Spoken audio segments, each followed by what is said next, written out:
And the topic that we have for today is privatization of public sector in India. So, nonetheless, this topic is extremely crucial for you to understand when it comes to your group discussions.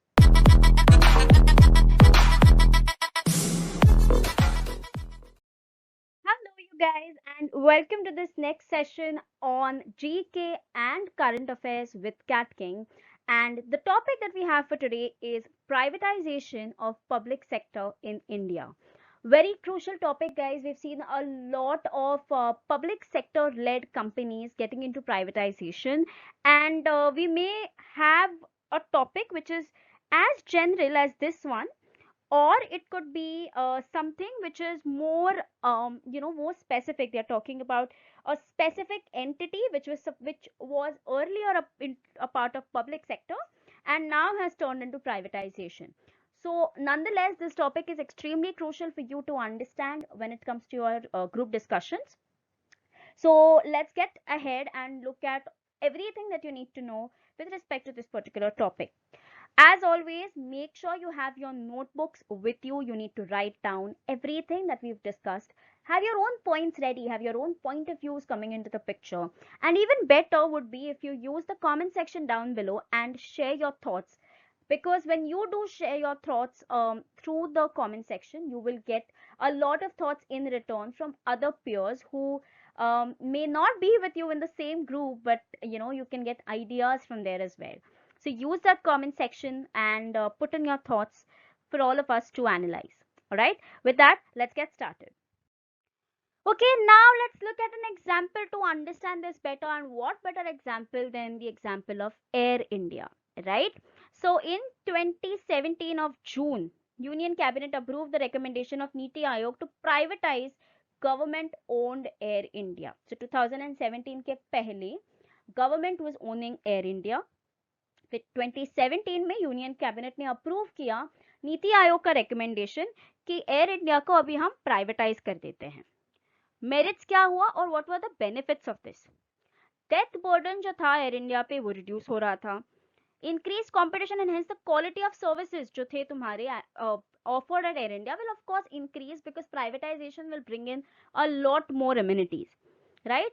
But इसके flip side or demerits थे that unions are arguing that privatization will lead to job losses for those who fall in the reserved categories, as private sector companies do not have any reservation policy. Now, in a country like India, where reservation is prevalent across industries, more so catering to public sector.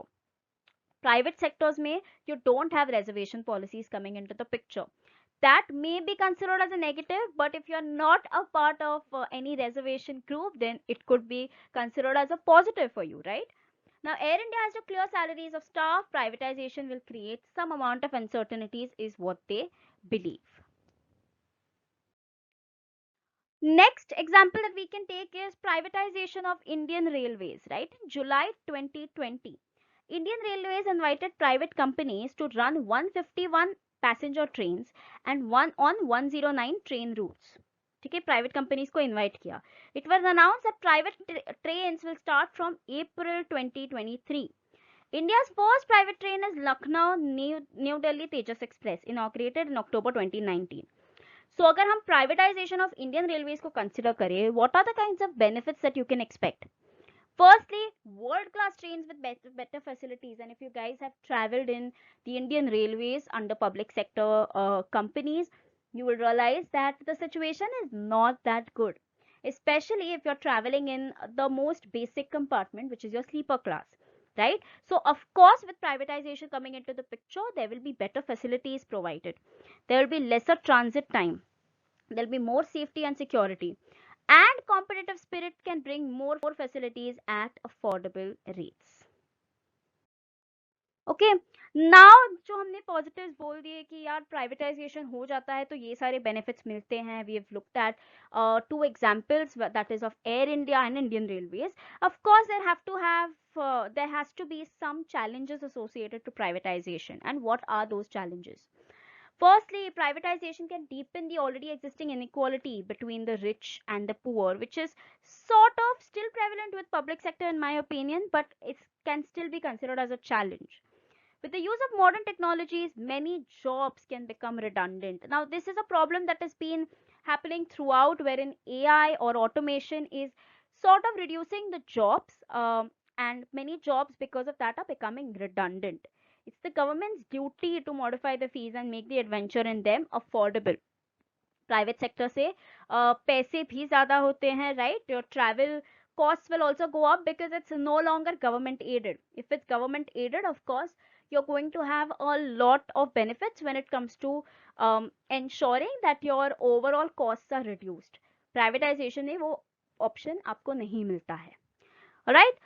So to summarize, let's move ahead. Okay. Corruption is not dependent on whether it's private or public. India ऐसी country है जहाँ पे corruption completely निकलने को तो बहुत सालों साल लग जाएंगे. So irrespective of whether it's private or public, corruption is still a problem. Government should lay more emphasis on welfare schemes contributing to the social development of the society. Privatization definitely leads to job losses to some extent, but if the government is unable to run the entity, and अगर वो entity sink हो रहा है जैसे air India के situation में हो रहा था, then privatization becomes your only option to ensure कि जो लॉस हो रहा है वो लॉस कम हो जाए, right? So that's it for this particular topic. I hope you guys have got an overall idea. I hope you have made your notes. Go through your notes before your final group discussion. All the very best.